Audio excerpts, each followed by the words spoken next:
We begin in the Middle East, where in the past hour, Palestinian militant group Hamas has responded to its failure to return to Israel the body of one of the hostages it kidnapped on October the 7th. A Hamas official says the remains of Israeli hostage Shiri Bibas were mixed with other human remains from the rubble after an Israeli airstrike hit the place she was held in.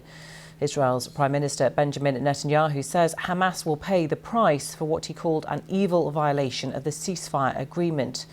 In a televised address just over 2 hours ago, he stated that the body of a Gazan woman was handed over instead, but said Israel will act with determination to recover Mrs. Bibas's body. Hamas was due to return the remains of Mrs. Bibas along with her children, 10-month-old Kfir and his 4-year-old brother Ariel.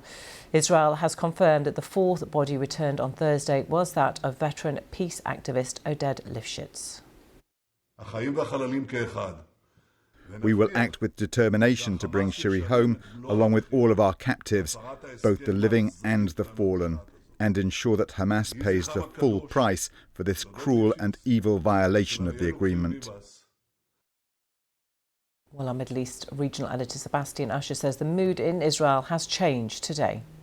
There was great sorrow yesterday, and today there is renewed anger. You heard it there, obviously expressed by the Israeli Prime Minister, Mr. Netanyahu, who has vowed revenge, described Hamas as monsters. The Israeli President, Isaac Herzog, has also made a statement describing it as horrific, this latest development that we're hearing about. I don't think this very first line that we've heard from Hamas, I don't think that's going to do anything to douse that anger. And I mean, this is a Hamas official. We don't know with what authority he speaks for the whole of Hamas at the moment.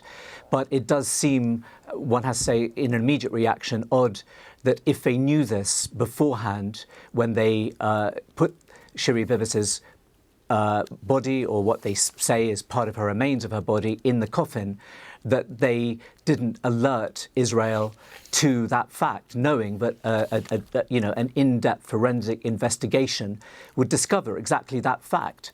I mean, one thing that I think maybe needs to be borne in mind is that Hamas was not the actual faction that took Shiri Bibas and her 2 children captive on October the 7th, 2023. It was another armed faction, and we believe they were then handed over to another faction after that. So whether Hamas lost sight of where the bodies were, if it didn't check the bodies when they arrived, I mean, all of these are questions that are purely speculation at the moment. But I think from what we've just heard from this Hamas official, that doesn't really explain anything with any greater clarity at the moment. Hamas had always said, though, that the Bibas family were killed in an Israeli airstrike.